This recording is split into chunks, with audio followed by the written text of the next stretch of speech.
el arca del pacto. Este es el tema que vamos a ver hoy. Este tema va relacionado a este mueble. Lo estamos viendo como el último tema, pudiéramos verlo como el último mueble que estamos mirando en el tabernáculo, pero no como el último porque no tiene importancia, sino este mueble toma un lugar muy importante. Es el mueble principal que tiene el tabernáculo. Es el mueble, hermanos, que es el centro de todo lo que hay en el tabernáculo. No dejamos a un lado ninguna parte del tabernáculo.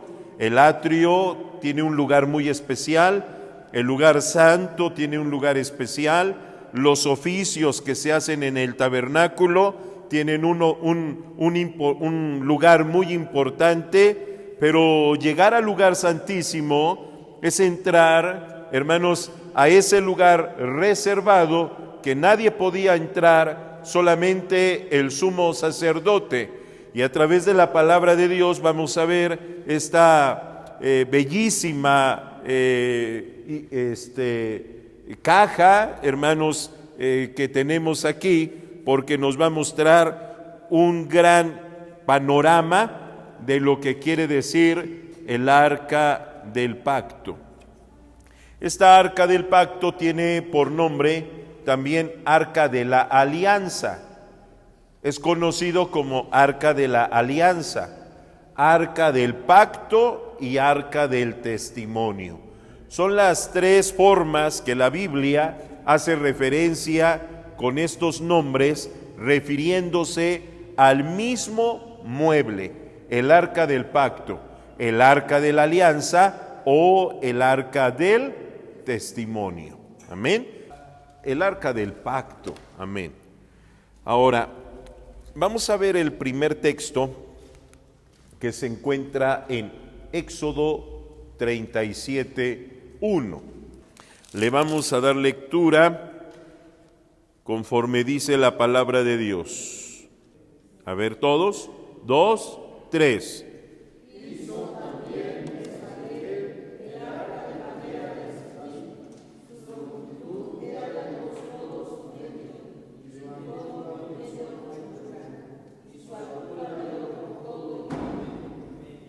Amén, amén. Voy a dar lectura. Hizo también Bezaleel el arca de madera de Sittim. Su longitud era de 2 codos y medio y 1 codo y medio de anchura, y su altura de otro codo y medio. Amén. Pueden sentarse.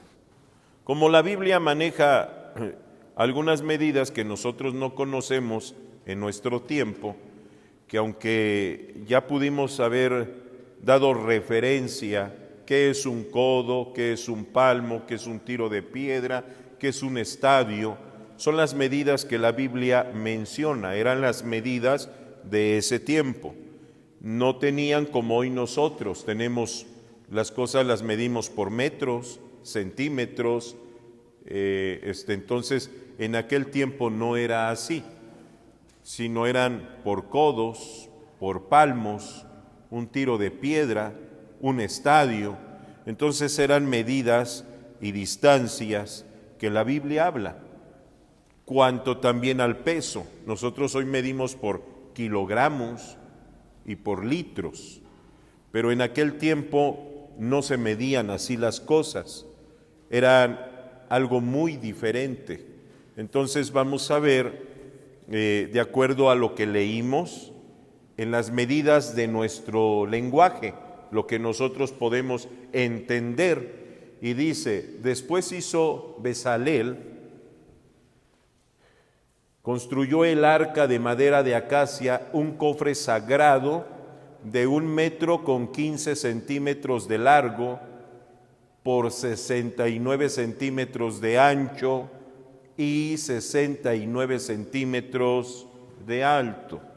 Entonces, ya leyendo este versículo en esta versión, lo podemos entender porque ese es el lenguaje que nosotros usamos. Y entonces es bueno nosotros tener un panorama más abierto a las Escrituras. No es que leer una versión diferente a la que leemos esté mal, no, sino hay palabras que nosotros no entendemos, pero que en una versión más actual a nuestro lenguaje podemos comprender un poco mejor lo que se está leyendo. Entonces aquí ya nos está hablando de una medida exacta que debe llevar el arca del pacto, el arca de la alianza o el arca del testimonio. Notamos que la palabra dice arca. ¿Qué es una arca? Esa palabra la vemos en el libro de Génesis. ¿Recuerdan esa palabra, la palabra arca, que la encontramos en Génesis? Y esa palabra la vemos como cuando Dios le dice ¿a quién? A Noé que hiciera una arca. Entonces, ¿qué es una arca? Una arca es una caja, es una caja. La palabra arca es una caja. Aquí en esta versión nos está diciendo un cofre. Un cofre es una caja, especialmente puede ser una caja de madera. El arca de Noé también fue una caja de madera, pero la caja que Noé construyó fue a una grande dimensión para que entrara él y su familia con todos los animales como Dios le había ordenado. Entonces la palabra caja, la palabra arca es en sí una caja, una caja. Ahora, esta versión nos lo traduce como un cofre, y es que en realidad, ¿para qué se ocupa un cofre? Ustedes díganme, ¿para qué se puede ocupar un cofre? ¿Para guardar qué? Cosas valiosas, exactamente. Un cofre, quien tiene un cofre va a guardar cosas valiosas. Y sobre la caja tiene, el cofre no está descubierto, el cofre tiene una cubierta, una tapa. Entonces cuando el cofre se cierra, el que es dueño de un cofre y guarda ahí cosas valiosas, le pone candado para que ese cofre no cualquier persona lo encuentre. Las cosas valiosas pueden ser oro, plata, joyas, dinero, papeles importantes. Entonces en un cofre se guarda todo ello, cosas de mucho valor. Ahora bien, cuando la palabra de Dios nos está hablando de esta caja que está en el lugar sagrado, en el lugar santísimo, se está refiriendo que esa caja iba a resguardar, iba a guardar cosas muy importantes para Israel. Y esas cosas importantes que iba a guardar esa caja, hermanos, iban a dar testimonio de que Dios estaba en medio de su pueblo. Bendito es el nombre de Cristo. Ahora, entonces nos está diciendo cómo Dios le dice que se forme el arca. Y cuando encontramos Éxodo 37:1, nos habla que Bezalel construyó. ¿Quién es Bezalel? Bezalel viene siendo nieto de Ur. Usted en la Biblia ha escuchado este personaje llamado Ur. Ur acompañaba a Moisés en el peregrinaje y este hombre se convirtió en un hombre valiente para pelear contra los enemigos. Entonces Ur era un hombre muy reconocido entre el pueblo de Israel. Bezalel era nieto de Ur. Y este hombre que venía de la tribu de Judá, hermanos, este hombre se le entregó la confianza que él construyerá el arca. Si nosotros leemos, como hemos visto en el estudio, los diferentes muebles, hablamos de el arca, el altar de sacrificio, de la fuente del lavacro, de el altar del incienso, de el candelabro y de la mesa de los panes, el Señor da instrucción que se debe hacer esos muebles. Pero cuando nosotros leemos la Biblia y se da la fabricación de cada mueble, nosotros pudimos percibir que ninguno de los muebles que fue creado o fabricado para el tabernáculo nos da referencia exactamente quién lo elaboró, quién lo construyó. Solo el tabernáculo Dios dice que sabiduría al hombre para que se encarguen de fabricar el tabernáculo. Ese texto también lo vimos, que Dios le dio sabiduría a aquellos hombres, los hizo sabios y entendidos para que pudieran fabricar todo lo que es el tabernáculo, desde los muebles, las cortinas, las piezas, cortar la madera, todo lo que se trabajó en el tabernáculo. Entonces no nos habla específicamente qué personaje hizo especialmente un mueble. Solamente nos habla que Dios dio la orden y el mueble fue fabricado por hombres sabios, por hombres que Dios le dio sabiduría para que realizaran ese trabajo.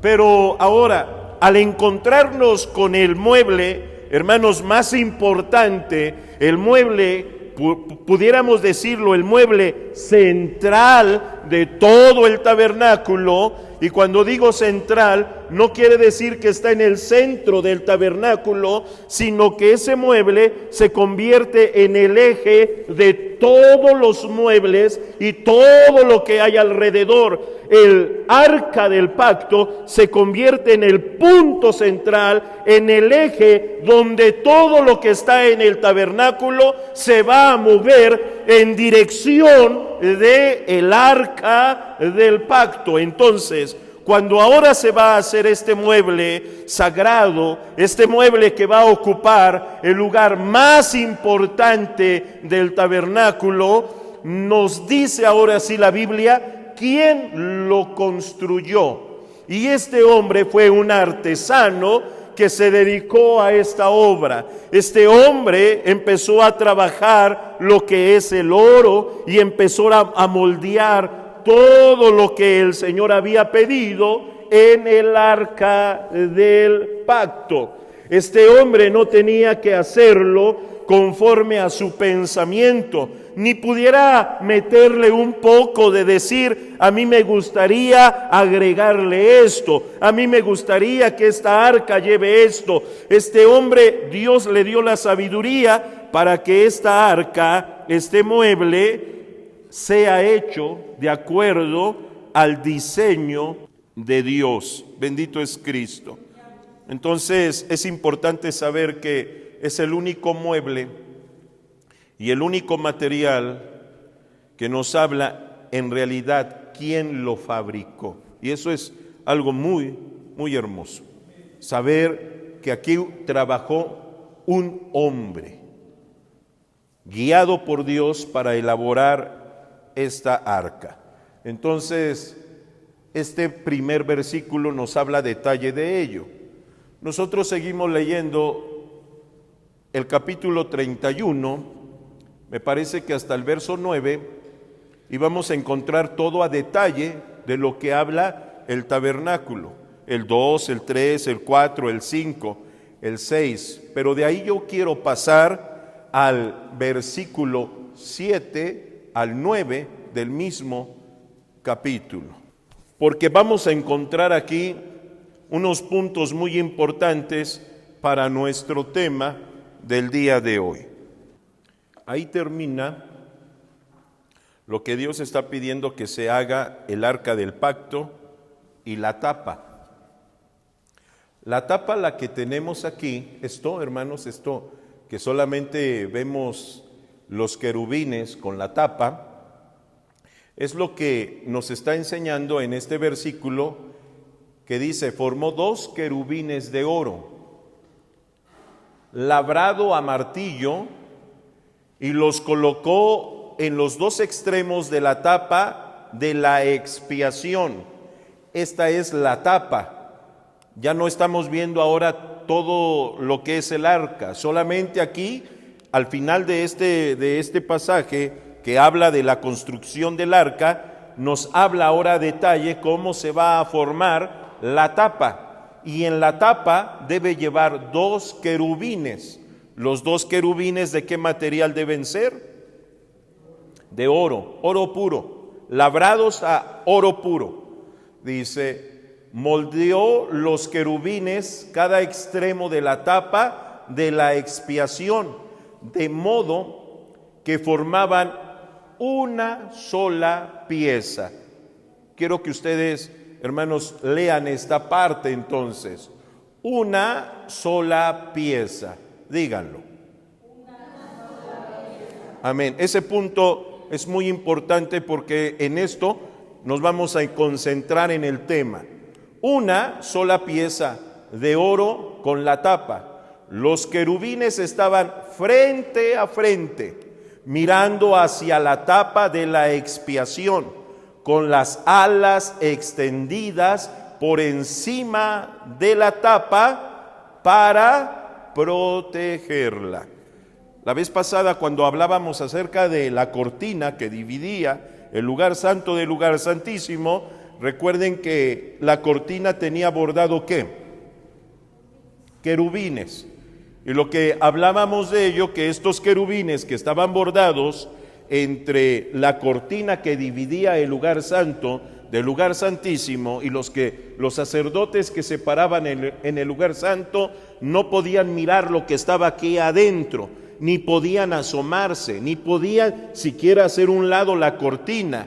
Los querubines era un símbolo de guardianes que resguardaban el lugar santísimo. El único que podía entrar hasta ese lugar era el sumo sacerdote. Cuando pasamos de este lado, en este lugar no se podía pasar constantemente, continuamente. El sumo sacerdote solo lo podía hacer, ¿cuántas veces? Una vez al año, solo una vez al año. Y en esa vez al año tenía que él llevar una preparación muy minuciosa, muy estricta. Recuerdan que lo vimos la semana pasada, hablando acerca de la vestimenta del sumo sacerdote. Ahora entonces, estamos de este lado, en el lugar santísimo, y aquí tenemos el arca del pacto, pero la Biblia nos está hablando de que se haga una tapa sobre la caja, el arca, y esa caja va a ser fabricada de oro. La caja, si recordamos, es de madera forrada de oro. Los muebles que estaban en el lugar santo eran de madera forrados de oro. Pero ahora encontramos que la tapa del arca no era de madera, la tapa era de oro puro. Todo lo que se veía en la tapa era oro puro. No había algo que se involucraba en ese material, no había madera, no había otro material, solo lo que tenía la tapa era oro puro. Desde el principio hasta el fin. Pero aquí lo que decíamos, que leyeran la palabra, la frase, una sola pieza, entonces nos está diciendo que el que va a trabajar la tapa va a formar todo lo que se está pidiendo, pero no lo va a hacer en ensamble. ¿Qué es ensamblar? Ensamblar, bueno, pudiéramos decir, primero formo la tapa, después formo un querubín, después formo otro querubín y después formo la corona que lleva alrededor y se ensambla. No era un ensamble.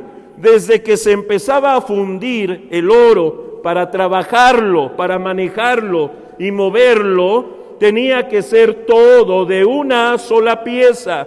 No tenía, ahí pudiéramos ver que esa tapa no tiene un principio, como tampoco tiene un fin. No sabemos por dónde se empezó y no sabemos por dónde se terminó. Simplemente la tapa es formada de una sola pieza. El que va a trabajar, este hombre, la tapa, hermanos, empieza a fundir, empieza a golpear, a darle forma, hasta que tenga, hermanos, todo lo que podemos ver en la tapa. Los querubines, la corona, la tapa, hermanos, todo es una sola pieza. ¿Por dónde se puede ver dónde se empezó? No se ve dónde se empezó. ¿Por dónde se ve dónde se terminó? No se ve dónde se terminó. Si tuviera ensambles, pudiéramos pensar, primero se hizo la tapa, después se pegó un querubín, después se pegó el otro querubín, al último se le puso la corona alrededor. Hermanos, pero cuando se dice de una sola pieza, no tiene principio y no tiene final. Todo es una sola pieza. ¿Esto no le parece a usted lo que la Biblia nos enseña acerca de Jesucristo nuestro Señor? Porque Cristo está en el tabernáculo y nuestro Señor Jesucristo, con toda confianza, podemos decir que Él no tiene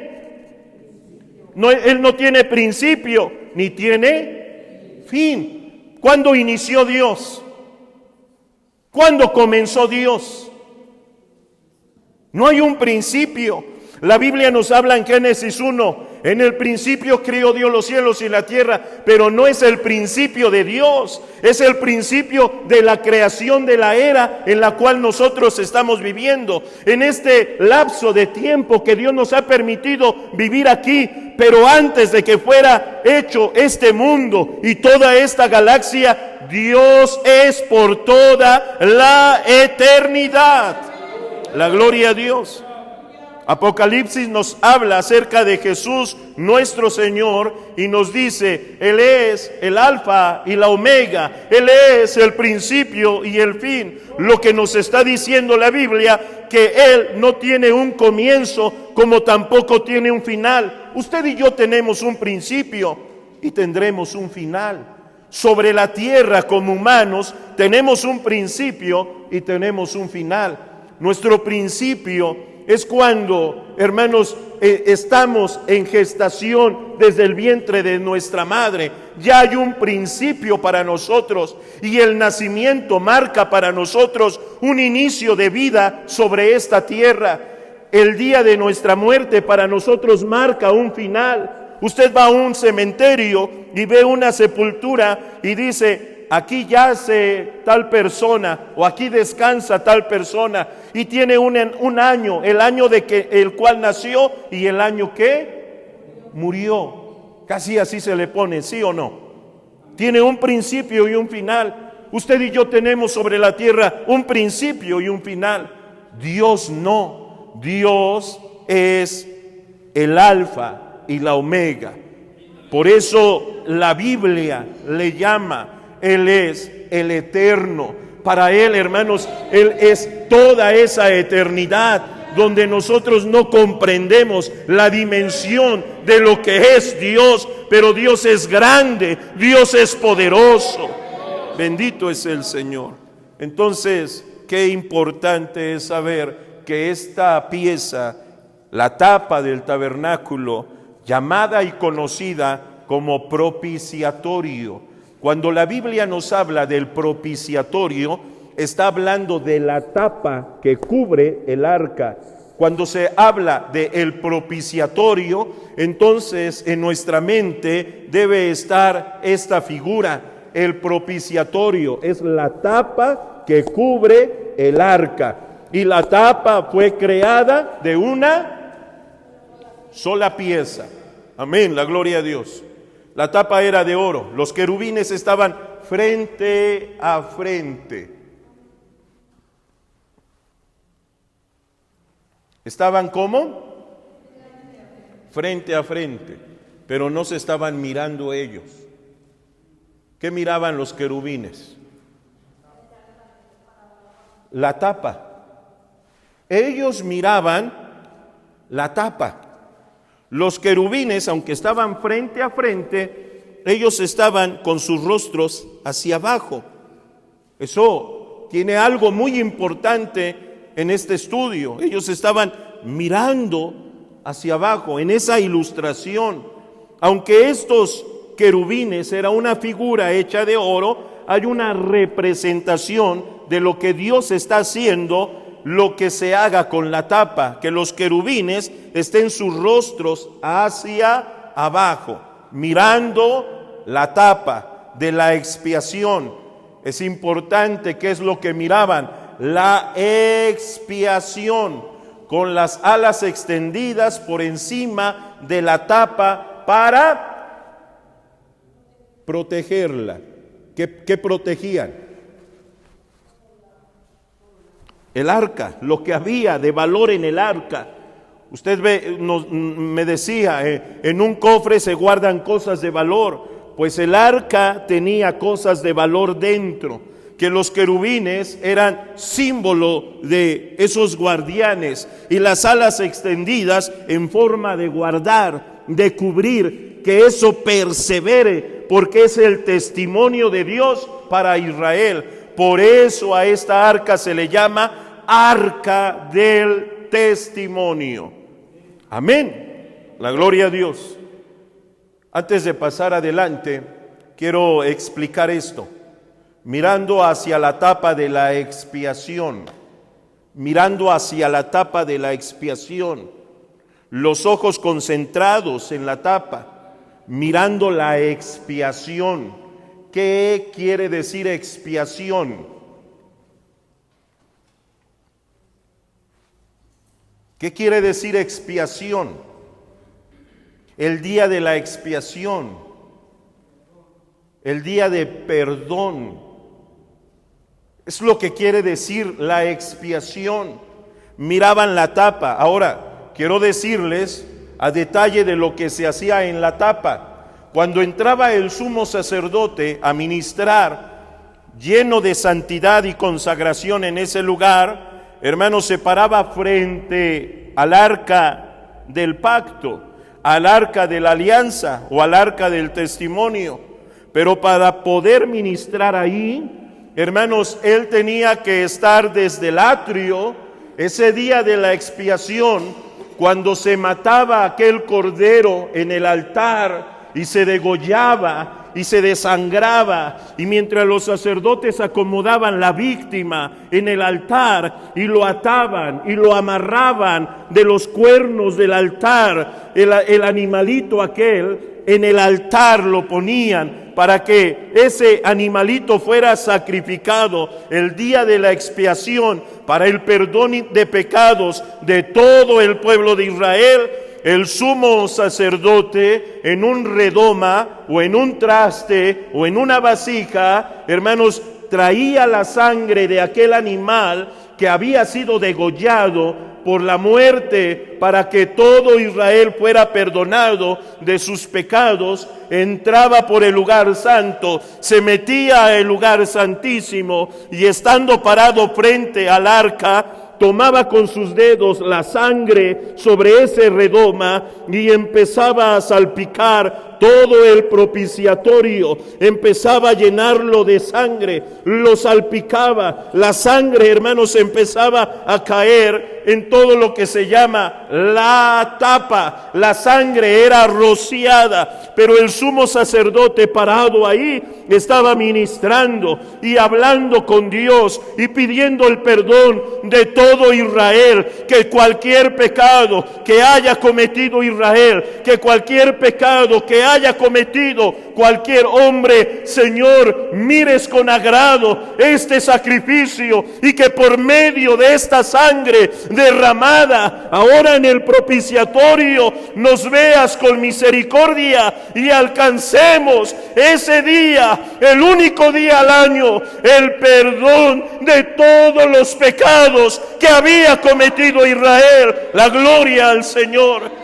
Ese día de la expiación, hermanos, todo Israel alcanzaba libertad, alcanzaba perdón de pecados. Hoy nosotros pudiéramos decir, como un borrón y cuenta nueva, el hombre era libre de todo pecado. Hermanos, el Señor estaba consumando los pecados ahí en el propiciatorio, y la sangre era rociada, y el pueblo de Israel era perdonado. La gloria a Dios. Bendito es el Señor. que nos da entonces la palabra de Dios con esto, hablando de Cristo en el tabernáculo. El sumo sacerdote entraba una vez al año. El libro de Hebreos nos dice que nuestro sumo sacerdote no entró una vez al año, sino que él entró una vez y para siempre. La gloria a Cristo. Y ese día usted y yo alcanzamos perdón de pecados por medio de su sangre. La sangre nos limpia de todo pecado. Pero la sangre, el apóstol Pablo, hermanos, a los hebreos les enseña y les dice: no ahora de toros, no ahora de machos cabríos, no ahora de un cordero, sino de aquel que fue crucificado en la cruz del Calvario por usted y por mí. La gloria a Cristo. Bendito es el Señor. Entonces, ¿qué nos está diciendo la palabra cuando el sumo sacerdote rociaba la sangre? Y vuelvo entonces a ver, los querubines, dice la palabra de Dios, estaban frente el uno al otro, mirando hacia la tapa de ellos estaban mirando la expiación de pecados. En el reino espiritual, cuando así en esa simbología, hermanos, los querubines estaban así. Lo que el Señor nos está hablando es que la mirada debe estar concentrada en esa sangre que era derramada, era salpicada ahí en el propiciatorio. Y esto nos habla ahora a nuestra vida, que usted y yo y todos los que el Señor nos ha lavado por medio de su sangre, nuestro objetivo, nuestra mirada esté solamente puesta que si somos libres ha sido por medio de la sangre de Jesucristo, el Rey de la gloria. Bendito es Cristo. No es por obras para que nadie se gloríe, es por medio de la sangre de Jesucristo. Es porque Cristo en su misericordia se entregó por amor a nosotros y derramó toda su sangre por amor a usted y por amor a mí. La gloria a Dios. Entonces, ¿dónde debe estar nuestra mirada? En Cristo, en su sangre. ¿Quién lo perdonó? Cristo, por medio de su sangre derramada en la cruz del Calvario. Hoy nosotros miramos al pastor, miramos a la iglesia, miramos a los hermanos, vemos los defectos que uno y el otro tiene. Todos tenemos defectos, y si nosotros nos miramos a nosotros mismos, nos vamos a perder. Pero si usted pone la mirada únicamente en la sangre de Cristo, es lo que nos salva. Bendito es el nombre del Señor. Entonces, los querubines, en esta enseñanza, el Señor nos está diciendo: solo nuestra mirada en la sangre de Jesucristo. La gloria a Dios. Pasemos al siguiente. Hebreos 9:4. Hebreos 9 habla parte del tabernáculo y comienza con el incienso de oro. Pero aquí yo solamente ponía esta parte donde estamos enfocados en el tema. Y el arca del pacto, el mueble que estamos viendo, y el arca del pacto totalmente cubierta de oro. En el arca había una urna de oro que contenía el maná, la vara de Aarón que reverdeció y las tablas del pacto, o las tablas de la ley. ¿Cuántas cosas tenía el arca? 3 cosas. Mencionen una por una. 1, el maná. 2, la vara que reverdeció. 3, las tablas de la ley. Era lo que los querubines en esa simbología resguardaban. Porque dentro del cofre, dentro del arca, dentro de la caja, tiene algo muy valioso. Para Israel representa todo. el maná. Y el maná es el sustento que ellos tenían todos los días. Usted sabe esa historia, ¿verdad? Que Dios los alimentó durante en el desierto con maná. Algo nunca visto, pero que Israel, por paso del tiempo, se les fue haciendo costumbre. Y después ellos rechazaron el maná. Pero el maná es algo muy importante porque era el sustento de cada día. Cuando Dios saca a Israel de Egipto, Él hace una promesa: no te voy a dejar, no te voy a desamparar, siempre voy a estar contigo hasta el fin. ¿No son las mismas palabras dichas por el Señor Jesús ahora para nosotros? No te voy a dejar, no te voy a abandonar, voy a estar contigo hasta el fin del mundo. La gloria a Cristo. Esa es la promesa que Dios ha dado a nosotros. Y el Señor ha hecho una promesa de sustentarnos todos los días. ¿Alguien de los que están aquí son testigos de que el Señor nos ha alimentado todos los días? ¿Habrá alguien que algún día se haya quedado sin alimento? Aunque las cosas parecieran muy difíciles, aunque nos quedaríamos sin trabajo, aunque pasamos hace unos años por una pandemia donde se cerraron las puertas, los trabajos, desempleos y muchas situaciones muy difíciles que hubo en todo el mundo, algo que nunca nosotros habíamos visto. Para nosotros, hermanos, somos testigos de lo que pasó en la pandemia.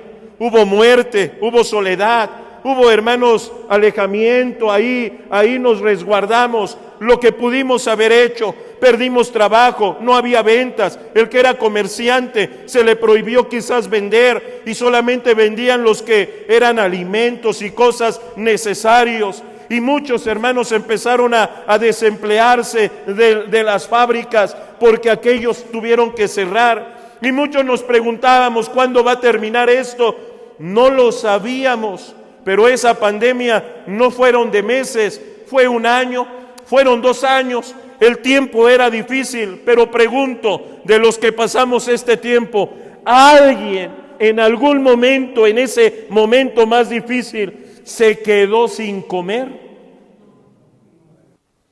¿No es esta la promesa que Dios ha dado a su pueblo? Ellos vieron difícil, hermanos, en un desierto. ¿Quién va a comer en un desierto por 40 años? ¿Quién va a poder sobrevivir en un desierto? Los grandes investigadores, hermanos, han podido decir: es imposible que Israel pudiera caminar 40 años. Es algo ilógico lo que está escrito en el libro de el Éxodo. Eso no puede suceder. Pueden morir de sed, pueden morir de hambre, pueden morir de calor, pueden morir de frío. Porque usted sabe que en el desierto, en el día uno puede morir de calor y en la noche uno puede morir de frío. Así como en el día puede haber un calor muy extremo, como en la noche un frío muy extremo. Pero grande es Dios, que Dios guardó a su pueblo. No te voy a dejar, de día voy a estar contigo en una columna de nube. Y el Señor guardaba a su pueblo para que ellos no se fatigaran, para que ellos no se cansaran, para que ellos no se murieran de calor, para que ellos sobrevivieran. Bendito es el Señor. Algo, hermanos, quizás ilógico para la ciencia, pero para Dios todo esto es posible. La gloria a Dios. Y cuando venía la noche y bajaba la temperatura, las más bajas temperaturas que un hombre sobre el desierto, es ilógico que pueda vivir. Dios a esa columna ahora era no de nube, ahora era una columna de fuego. La gloria a Dios. Como si estuviera el sol en medio de ellos. calentando su cuerpo, alentándolos y diciéndoles: no te voy a dejar, yo voy a estar contigo siempre. La gloria a Dios. En la nube de día y en la columna de fuego de noche, así lo vimos al Señor enviando maná todos los días. Todos los días. Tienes que creer que si hoy comiste, mañana vas a comer. Y alguien que por ahí dijera: ¿será posible? ¿Y si no cae maná? ¿Y si será que Dios nos deja? ¿Y será que hoy fue una casualidad? ¿Y será que hoy fue algo anormal, pero quizás mañana no haya? No, yo voy a guardar un poquito más para mañana. ¿Qué pasaba con ese maná al siguiente día? Se agusanaba, ya no servía. Lo tenía que tirar. Incrédulos tenían que creer y confiar en el poder de Dios y en la provisión día con día. Por eso esa arca se convierte en el arca del testimonio. Ellos vieron ese testimonio. Ellos lo pudieron contar, testificar. Dios estuvo con nosotros todos los días con maná. ¿Cómo es? Son ruedas blancas. ¿A qué saben? Tenían un sabor dulce, tenían un sabor exquisito. No perdimos calorías, no perdimos fuerza. El Señor nos alentó con maná todos los días. Bendito es el nombre del Señor. Es el sustento que Dios nos da. Y la palabra de Dios ahora nos dice: el Señor Jesús como maná. ¿Veis las aves del cielo? Ellas no siembran, no riegan, no cosechan. Y mi Padre Celestial alimenta a todas ellas. ¿Sabía usted que hay más aves en el mundo que hombres? Hay más aves que hombres. Hay muchas especies de aves. Y esas avecitas no comen como nosotros 3 veces al día. Comen a cada rato. Quien tiene un pajarito en casa, hay que darle de comer a cada rato, porque usted lo ve, canta un ratito, pero vuelve a comer. Y está y come, y vuelve a comer, y vuelve a comer, y vuelve a comer, y vuelve a comer, y pareciera que no se cansa de comer. Come y come y come. ¿Ve las aves del cielo? Hermanos, buscan su comida, Dios les da alimento, Dios las sustenta, y el Señor dice: esos pequeños animalitos, usted dirá, pero comen bien poquito, pero comen a cada rato, a cada momento, cada instante están come y come y come, y parece que no tienen llenadera. Pues mi Padre que alimenta a todas ellas, ¿cuánto más no alimentará a su pueblo?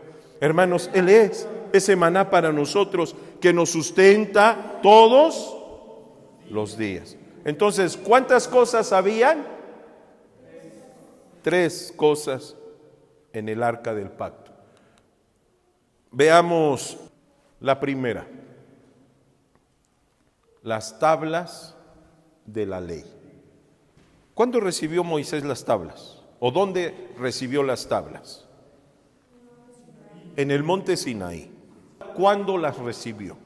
Después de haber salido de Egipto y haber atravesado el Mar Rojo. Moisés sube al monte y Dios le da las tablas. ¿Qué son las tablas?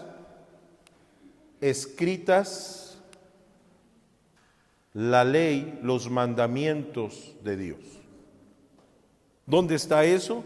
Sin que usted lo busque, ni le voy a pedir que ahorita lo lea, pero lo ubicamos rápidamente en Éxodo capítulo 20. Los 10 mandamientos. Para que Israel pueda vivir bien en la tierra, tiene que guardar los mandamientos que aquí están escritos. Y si Israel guarda los mandamientos, sus mentes se abren para comprender la palabra y para confiar en Él y obedecerle a Él. Si Dios me ha dicho que no haga esto, es para mi bien. Si Dios me ha dicho que no haga aquello, es para mi bien. Oiga, usted como padre, ¿cuántas veces a sus hijos no les ha dicho, no hagas esto, hijo, no vayas a hacer aquello, no hagas esto? ¿Por qué se lo dice? Para su bien. Desde pequeñitos, no te subas allá a la escalera, hijo, no te subas. Y el hijito ahí nos está vigilando y dice, ¿por qué? Me voy a subir. No te subas a la escalera, hijo. No, ¿pero por qué? Y ya nada más está esperando que el papá se descuide. ¿Y qué pasa con ese pequeño? Se sube a la escalera y cuando lo escucha llorando. ¿Por qué? Porque se cayó de la escalera. Entonces el hijo comprende, por algo mi papá me decía que no lo haga, porque iba a sufrir, iba a padecer, iba a llorar, iba a sufrir. Y no solo de niños, de grandes, hijo, no vayas a hacer esto, hijo, no te juntes con ciertas personas, hijo, obedece esto, hijo, haz aquello, y el hijo no lo hace. ¿Qué pasa? El hijo después está sufriendo. Pero por la desobediencia, el padre lo que él quiere es que le vaya bien a los hijos. Usted como papá y mamá quiere que le vaya bien a sus hijos. Y les dice, no hagas esto, no hagas aquello. No porque usted sea malo, porque usted quiere el bien para sus hijos.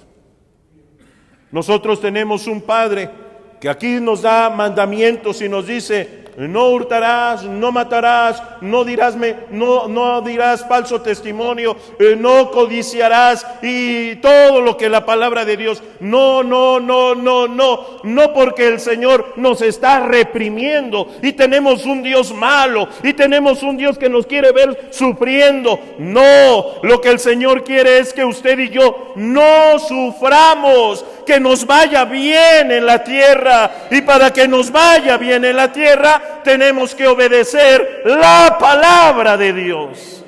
La gloria a Cristo. Entonces, hermanos, la palabra de Dios es bendición para nuestra vida. El rey David lo experimentó, y quien ha leído todo el Salmo 119, el capítulo más largo de la Biblia, muchos ver que hay 170 y tantos versículos, ya no lo leemos, pero léalo, lea todo ese capítulo y va a encontrar cómo David se expresa de la ley, de la palabra, de los mandamientos, de los preceptos, de su palabra, de su testimonio, hermanos, y lo que él expresa de todo ello es, me deleito en ello, me agrada tu palabra, me vivifica, me levanta, me alumbra, me ayuda, bendito es el nombre del Señor. Este hombre que amó la palabra, abrazó la palabra y no la soltó, porque sabía que en la palabra está la vida eterna. La gloria a Dios. Entonces, estas tablas fueron guardadas en el arca del pacto, y en esa arca guardaban ese testimonio, que Israel obedeciera esa palabra para que les vaya bien sobre la tierra. La gloria a Cristo. La gloria a Dios. Vamos a leer unos textos, no los escribí aquí, lo va a buscar. Juan 6:68. ¿En qué momento fue que el apóstol Pedro dijo esto al Señor? Cuando Dios le sube un poco de tono al mensaje, y muchos se incomodaron y ya no les gustó lo que el Señor les estaba diciendo en la predicación, que se dieron la vuelta y se fueron. Y los discípulos vieron que todo el pueblo que estaba escuchando muy alegre el mensaje, cuando ahora la palabra viene un poco más fuerte y más dura, y aquellos no pudieron soportar ese mensaje, sino que se escandalizaron, dieron la vuelta y se fueron. Y los discípulos le dijeron al Señor, Maestro, muchos se están retirando. Y el Señor les dice, si quieren, también pueden irse. No te estoy deteniendo, no los estoy deteniendo, no los estoy amarrando. Están por voluntad, ¿quieren estar o no quieren estar? Ellos no quisieron estar porque se incomodaron a la palabra. Y como no se acomodaron a la palabra, entonces se fueron. Pero se fueron, dice que escandalizados. ¿Qué es escandalizados? Murmurando. ¿Escuchaste lo que nos dijo? Y eso no debe ser. Y así no es como dice la Escritura, según ellos. Y entonces ellos se fueron escandalizados, espantados, sorprendidos. ¿Cómo Él está diciéndonos esto? ¿Y qué es lo que les estaba hablando? De comer su carne y beber su sangre. Hermanos, ellos no entendían el mensaje, pero de algo se tuvieron que escandalizar y espantar y sorprender, y dieron la espalda y se fueron. Y el Señor también le dice a sus discípulos: si quieren, también ustedes pueden. Si quieren, ustedes háganlo. No están aquí por fuerza, no están ni por compromiso, un compromiso de que pues tengo que estar aquí. Háganlo. Y entonces Pedro reacciona y medita y dice: no, si yo me voy como ellos, ¿a dónde voy? ¿A quién encuentro? ¿Quién me alimenta con esa palabra? ¿Quién me da ese mensaje?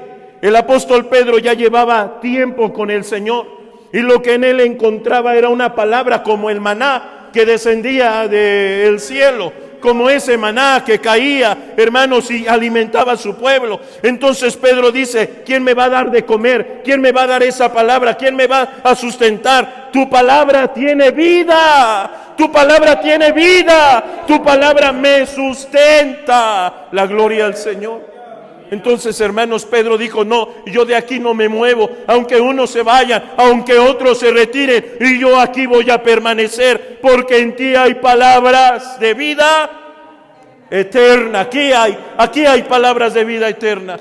Tú sabes lo que es bien para mí, aunque mi carne se incomode, aunque quizás al momento no me agrade lo que me estás diciendo, pero esa palabra me va a ayudar a bien, esa palabra me va a bendecir, esa palabra me va a ayudar. La gloria a Dios. Usted le da a su bebé cuando ya empieza a comer, ya empieza a comer el bebé, ya no leche, ya sopita y ya puré. ¿Qué le da?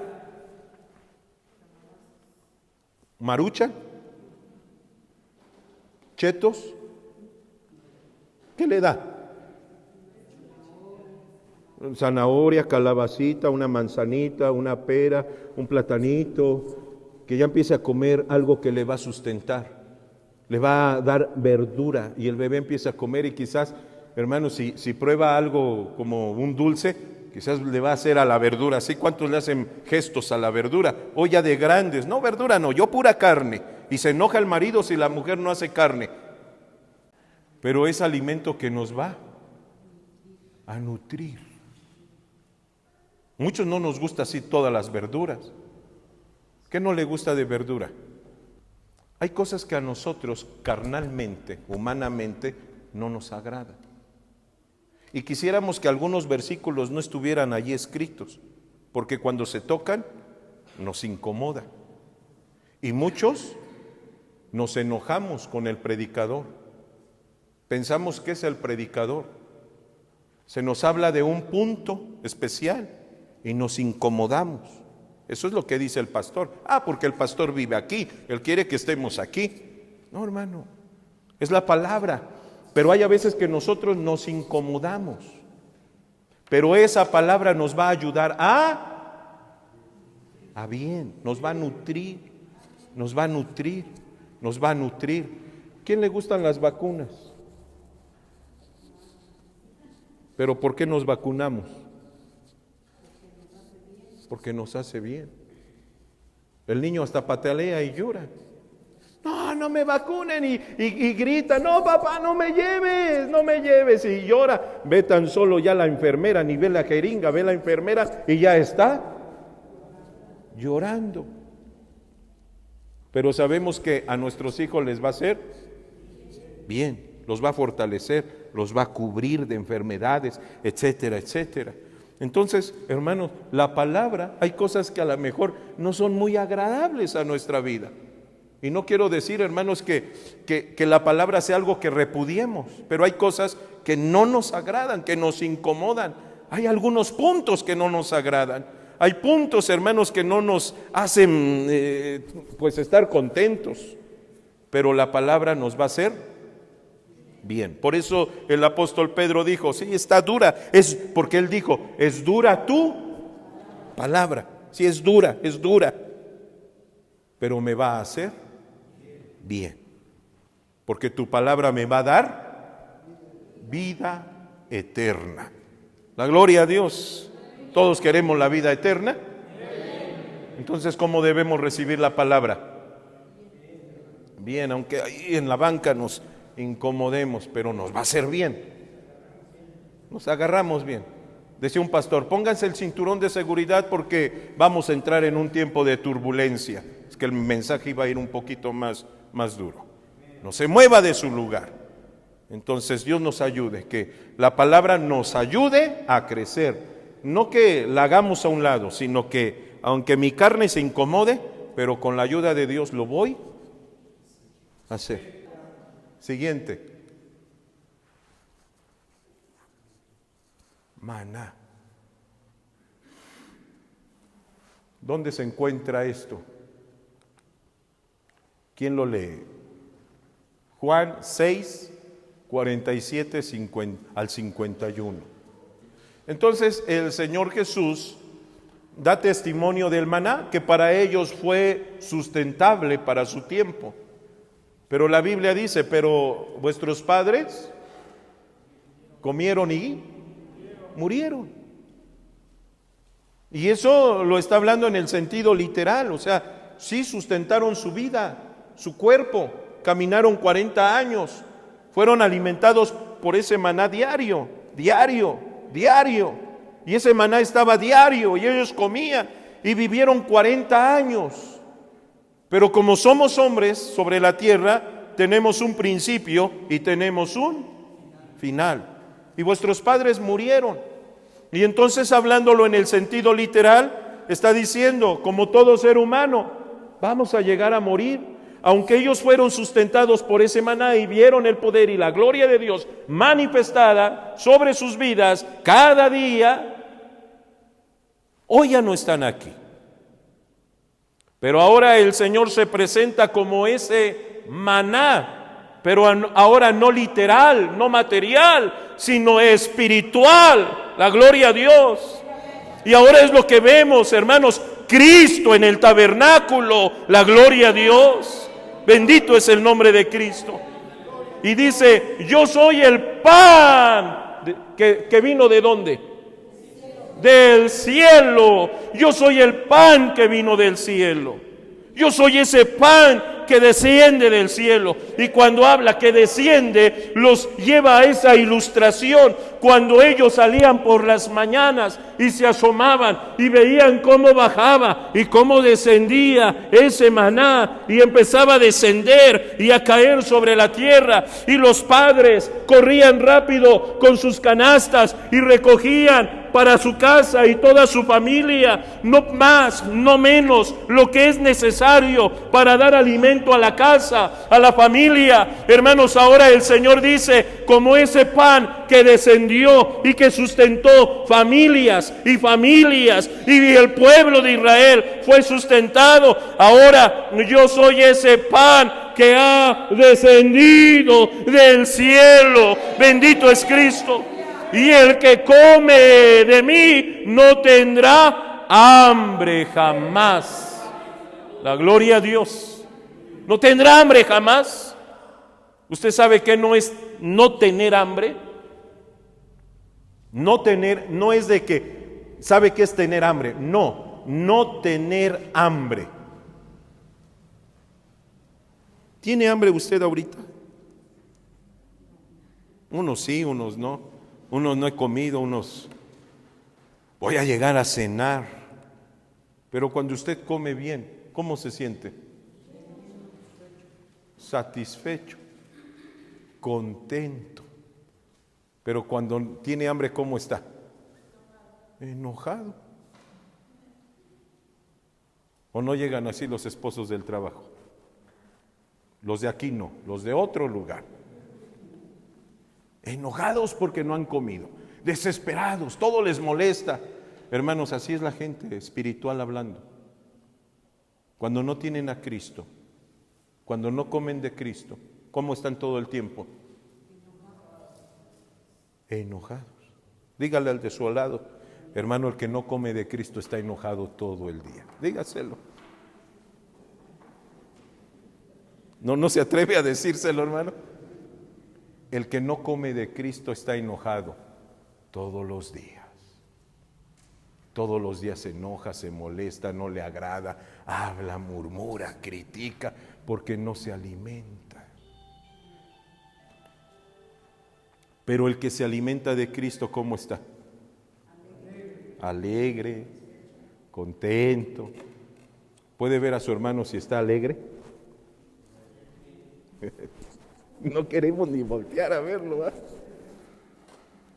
Pero el que come está alegre. Y el que come de Cristo, ¿cómo debe estar? Alegre.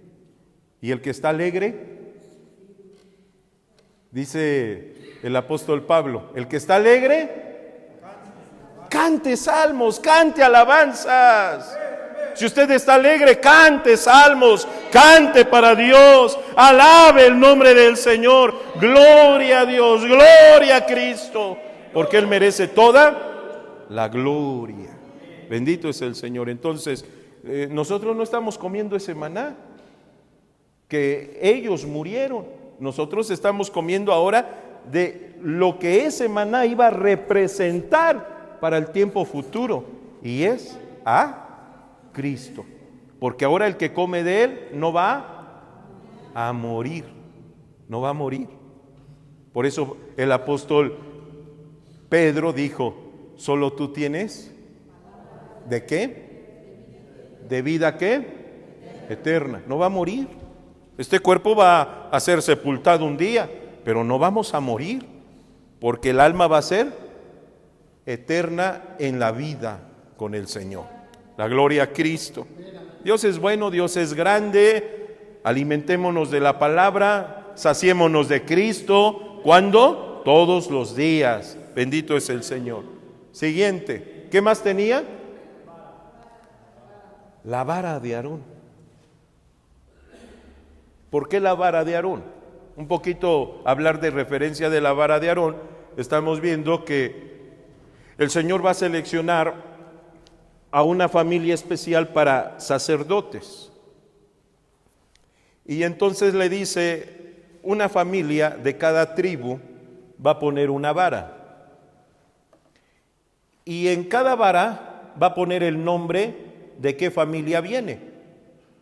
Y entonces aquí va a poner de Simeón, Leví, Judá, aquí está Leví, Judá, Isaacar, Zabulón, Neftalí, José, Benjamín, y ahí están todas las 12 tribus. Y aquí está Leví. Pero encima de la palabra Leví va a poner de qué familia viene, o de qué familia exactamente va a ser, de la familia de Aarón. Y entonces aquí estaba el nombre de Leví, pero encima de su nombre estaba Aarón. Y entonces les dice el Señor, pongan las 12 varas enterradas en la tierra, y al día siguiente, cuando ustedes despierten y vengan a ver las varas, de las 12 varas que florezca, esa es la familia que va a ser sacerdotes para ministrar en el tabernáculo. Y entonces todos pusieron su vara, escogieron una vara, buscaron una vara. Pero esa vara no tiene vida, está muerta, es una vara. Usted corta la vara, una rama del durazno que está ahí, ahorita tiene vida, pero cuando la corta, deja de tener vida. Entonces la vara ya no tenía vida, no tenía vida.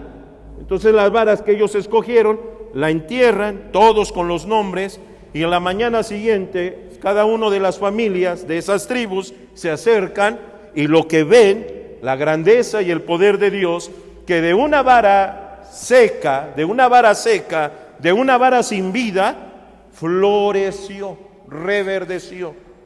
Y esa era la vara de Leví, con el nombre de Aarón. Y entonces ahí es donde Dios selecciona a esta familia para sacerdotes. Aarón, tú y tus hijos y toda tu descendencia, los hijos de tus hijos y los hijos de tus hijos y de tus hijos, ellos serán para mí sacerdotes para ministrar en el tabernáculo y después en el templo, y el pueblo de Dios los tenía como estos hombres servidores de Dios. Pero lo que vemos aquí es la grandeza, la maravilla, que ellos vieron que una vara muerta recobró vida. Amén. Entonces aquí lo vamos a leer en el libro de Salmo 23, ya ni lo busque, pero aquí donde dice el Salmo 23 que habla de vara. Tu vara y tu callado, ¿quién la usa? Según el Salmo 23, ¿quién usa la vara? El pastor. ¿Para qué usa la vara? ¿Pero para qué? Para guiar. Unos piensan que para pegar. No para pegar, para guiar.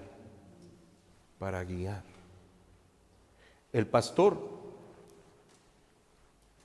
se convierte en el defensor de la oveja, y la oveja ve a su pastor como su defensor. Por eso el salmista dice: aunque ande en valle de sombra de muerte, no temeré, porque tú estás conmigo. ¿Quién? El pastor. Tu vara y tu callado me infunden aliento. La vara tiene un significado en la palabra de Dios, y la vara simboliza autoridad. ¿Qué simboliza la vara? Autoridad. Entonces las ovejas ven a su pastor como la autoridad. Él las va a defender. Yo no tengo miedo si ando por sombra de valle de muerte. Yo no te voy a temer, dice una versión, aunque pase por lugares tenebrosos. ¿Qué son lugares tenebrosos? Oscuros. Usted baja del trabajo ya cuando va a casa y sabe que por ese lugar, dicen ahí asaltan. No, de seguro me van a asaltar. Pero usted va clamando, usted va caminando, usted va clamando a Dios. Aunque yo camine ahí en ese valle de sombra, tú vas conmigo, Señor, tú vas conmigo, tú estás conmigo. ¿Y qué pasa? Que Dios nos ha guardado.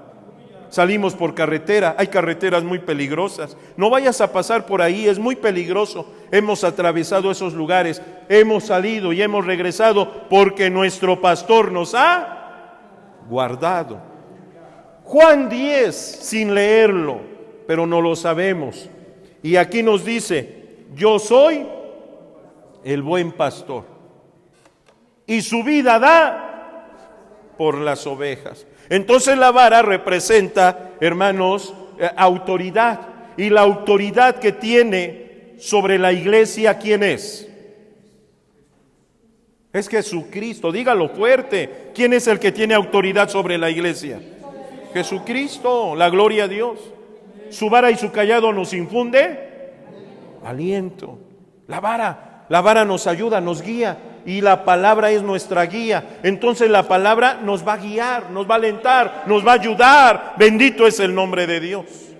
A veces pensamos que la palabra es para latigar, ¿verdad? Sí, el que sube a predicar, ahora sí, con el látigo duro. No, hermanos, no es golpear con la palabra. No es, hermanos, acribillar a un hermano, juzgarlo y decirle: eres pecador. Todos somos pecadores, ¿no dice la Biblia así? Todos somos pecadores. El único justo se llama Jesucristo. Le damos la gloria a Dios. Entonces la palabra nos va a alentar. Viene triste, escucha la palabra, ¿cómo sale? Alentado. Viene desesperado, escucha la palabra, ¿cómo sale? Confortado. La gloria a Dios. Entonces esa es la palabra, la guía, la palabra, la vara de autoridad que el Señor tiene sobre su iglesia. Y esa es la vara que se puso dentro del arca, la autoridad. El que iba a pastorear a Israel en el desierto es el Dios Todopoderoso a través de los sacerdotes. La gloria a Dios. Hoy tenemos en la iglesia que Dios guía a su iglesia a través de sus pastores, a través de los siervos de Dios. Entonces somos alimentados no por la palabra del pastor, por la palabra de Dios que Dios pone en sus pastores, en sus siervos de Dios. Amén, la gloria a Cristo. Seguimos, hermanos. Por último, Isaías 37:10. ¿Qué dice Isaías 37:10 que tenemos aquí en la proyección? 2, 3.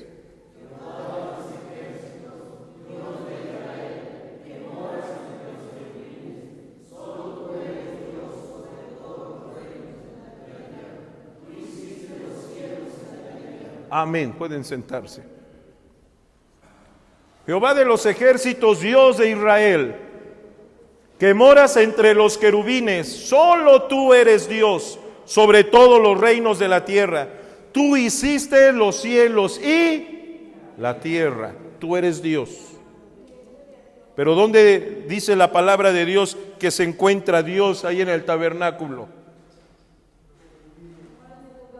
Entre los querubines. Y entre, quiere decir aquí en medio, aquí en medio, aquí en medio, aquí está la presencia de Dios.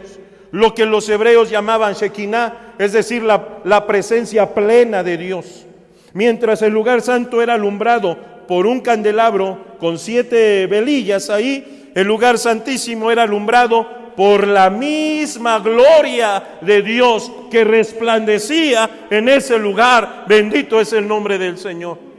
Hay algunos versículos más que no apunté también por el tiempo, pero nos habla especialmente que Dios está entre los querubines, que Dios está sentado entre los querubines, que Dios resplandece entre los querubines. Así los escritores en la palabra de Dios lo ponen. Dios, tú que habitas ahí en medio de los querubines. Y aquí, hermanos, quiero culminar con esto y regresar un poquito a lo que escuchábamos al inicio. ¿Recuerdan la palabra que les había dicho que repitieran? ¿Cuál era? Una sola pieza.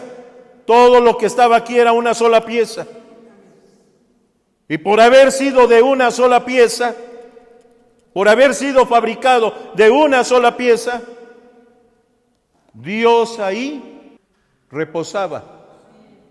Y entonces ahora nosotros podemos comprender este mensaje. Para que Dios habite en medio de nosotros, la iglesia debe ser hecha de una sola pieza. Para Dios no hay familias. Los García no son unos, los López son otros. No, para Dios todos somos una familia. Para Dios no hay apellidos. Para Dios no hay apellidos. Es decir, Dios no lo ve a usted separado de una familia y otra familia. Para Dios nos ve a todos por una misma familia. ¿Por qué? Porque lo que aquí se ponía era la sangre, y lo que a usted y a mí nos unió fue la sangre de Jesucristo. Yo no les conocía, hermanos. A lo mejor ustedes, también ustedes no me conocían. Pero hoy que nos vemos decimos somos una familia.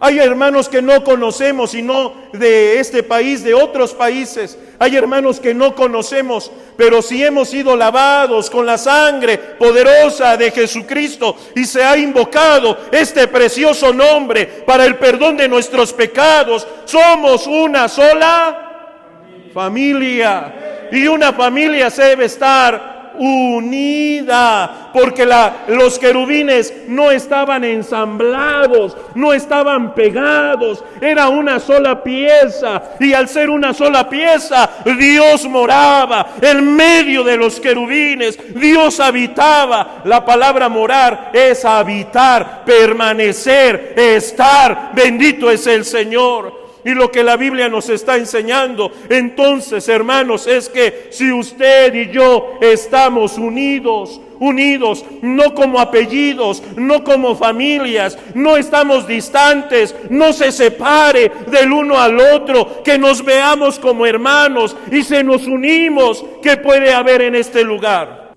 ¿Qué puede haber en este lugar? La gloria de Dios. Cuando hay unidad, ahí está la gloria de Dios.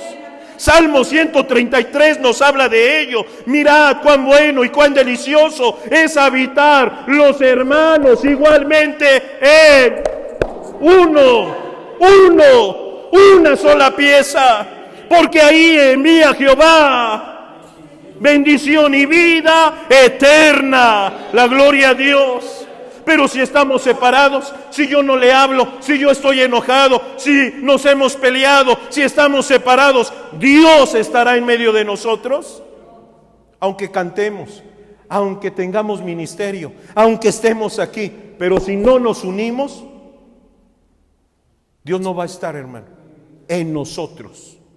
Por eso el mensaje de esta etapa, el cual la sangre era rociada ahí, es porque la sangre nos ha unido, la sangre de Cristo.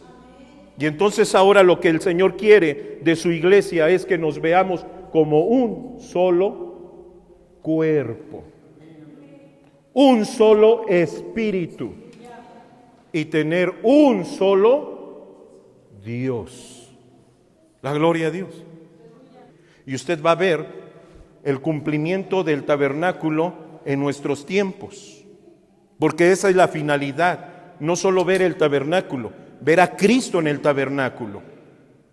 Y el Señor Jesús dijo, donde 2 o 3 se reúnan y estén juntos, ¿qué dijo el Señor?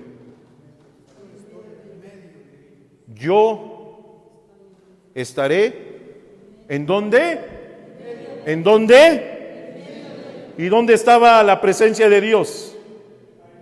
En medio, entre. Y la palabra entre quiere decir aquí, porque nos decía un querubín frente al otro querubín, y entre quiere decir aquí el medio.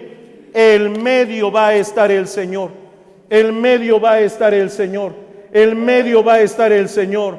El medio estaba de los querubines, de una sola pieza, donde 2 o 3 se reúnan en mi nombre. Usted está en el nombre de Cristo, yo estoy en el nombre de Cristo. Somos una sola familia, tenemos un mismo espíritu, nos amamos unos a otros, no nos vemos con separación, no hay odio, no hay rencor, no hay pleito, no hay disensión, no hay contienda, hay comunión, hay unidad. Bendito es el nombre del Señor. Tenga la seguridad que Dios está en medio de ellos. Dios está en medio de ellos.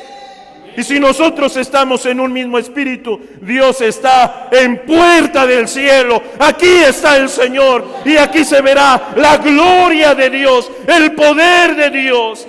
Y entonces como iglesia tendremos lo que hay aquí adentro: el maná, la palabra, la vara, nuestro pastor, la ley, la palabra de Dios, la palabra que da vida eterna. Usted y yo nos dejamos gobernar por todo lo que está aquí adentro. Lo más preciado que el tabernáculo tenía era lo que cubrían los querubines, lo que resguardaban los querubines, lo que estaba en la caja o en el cofre o en el arca, lo más sagrado, la misma presencia del Dios Todopoderoso. La gloria a Dios. Usted no quiere que Puerta del Cielo se convierta como el arca del pacto, y que aquí esté la presencia de Dios y que la gloria de Dios se vea, y cuando usted ore sienta el poder de Dios. Bendito es el nombre de Cristo. Que cuando cante la presencia de Dios se mueva en medio de la alabanza, y que haya avivamiento y que surja un mover del Espíritu Santo. ¿Qué debemos hacer? Unirnos unirnos como un solo cuerpo en el nombre de Cristo. Puerta del cielo, dejemos toda disensión, dejemos todo pleito, abandonemos todo rencor, todo lo que quedó pasado en el año atrás, dejemos todo ello, porque en Cristo todas las cosas son nuevas para la gloria de Dios. Yo no quiero quedarme de pie, ni me quiero quedar sentado. Yo quiero ir a la presencia de Dios. ¿Usted quiere ir a la presencia de Dios? ¿Se quisiera acercar? Quisiera decirle: Señor, ayúdanos a tener esa unidad. Que tu arca esté en este lugar, que tu presencia esté en este lugar, que tu gloria sea manifestada en este lugar, que veamos señales, milagros, como el arca del testimonio, que haya testimonio que Dios está con nosotros, que no nos va a dejar, que no nos va a desamparar, en el nombre de Jesús. Aquí nos ponemos en medio de su templo. Bendito es el nombre de Jesús.